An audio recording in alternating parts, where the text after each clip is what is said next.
You can say I'm a conspiracy theorist. You can say whatever. I don't care. And I don't mean to catastrophize or to speak negatively about the future, but I really believe that we're at the tipping point, if we haven't already gone over. And what am I speaking of? I'm speaking primarily of the inevitable collapse of the dollar due to these strains put on the dollar by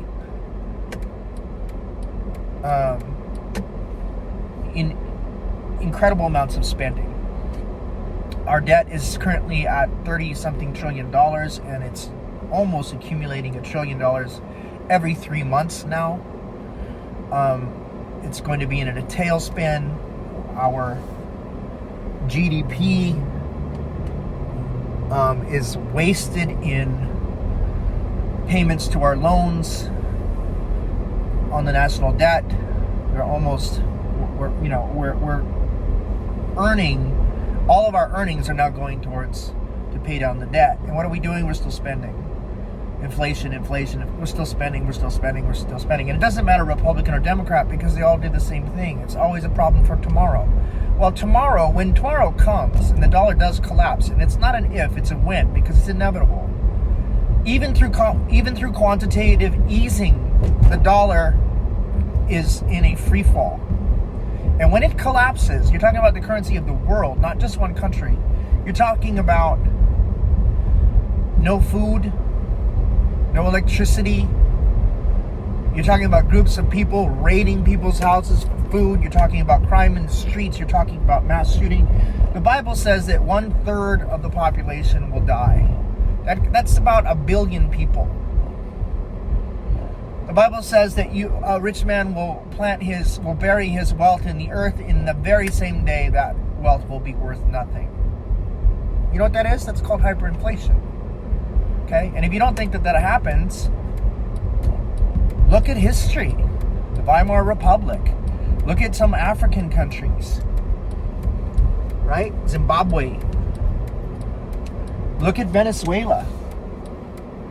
Right? Where you literally have to change the prices of food every single day. You go to the grocery store, what you take with you will not be enough. By the time you leave your house and arrive at the grocery store, the prices will have changed. Okay? This is what will happen in the United States. Now, I wish I had a solution to you. I could say, okay, go live off the grid. And a lot of people do say that, but that's not going to help you. Because if people are hungry enough, they're not going to stay in the cities. They're going to roam the countryside. And you can say, well, arm yourself. 1 billion people are going to be in peril. You got 1 billion bullets? Okay? There really is no place to run. There is no off the grid. The only solution is one. And we throw ourselves at the mercy of Jesus Christ, God himself, and say, please put this off at least one generation or two. We know that he won't put it off forever, because it's already written that this is going to happen. It's man's choice to say, I don't want to have a part of God. I don't want to bow to God.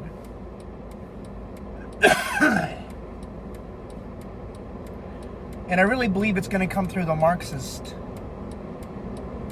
lens. I really think that it's going to happen as a result of radical leftism, because radical leftism is based upon nihilism, which pushes God away. But I hope that even if you're not a Christian, even if you don't believe in God, you must realize, you look at history, you have to say Christianity has been the best social adhesive. I mean, in terms of establishing morality, in terms of the application of law, in terms of, helping women's suffrage, freeing the slaves. Yeah, that was all Christianity that did that. And I know that the media won't say that. And I know that the public educational system loves to decry every injustice done by this group of Christians or that group but by and large, Christianity, as the Judeo-Christian ethic, has been the glue that has kept society together. Morally, it has kept us wealthy. It has kept us strong. And as we abandon that, we abandon God. We say no. In the postmodernist era, we say we're going to define our own concepts of right and wrong. Okay? And we hold our middle finger to God and say, shake our fist at God and say, you're not just. We can create a more just society if we just give government more power. We make God, let me restate that. We make government God. And when you make government God, then whoever has the ability to implement their version of truth into policy, albeit a truth that is not true, albeit something evil, and we've seen this throughout history, then you're going to have the ramifications of that evil as it plays out through society. You're going to have poverty. You're going to have mass genocide on a scale that we've never seen in the history of the world.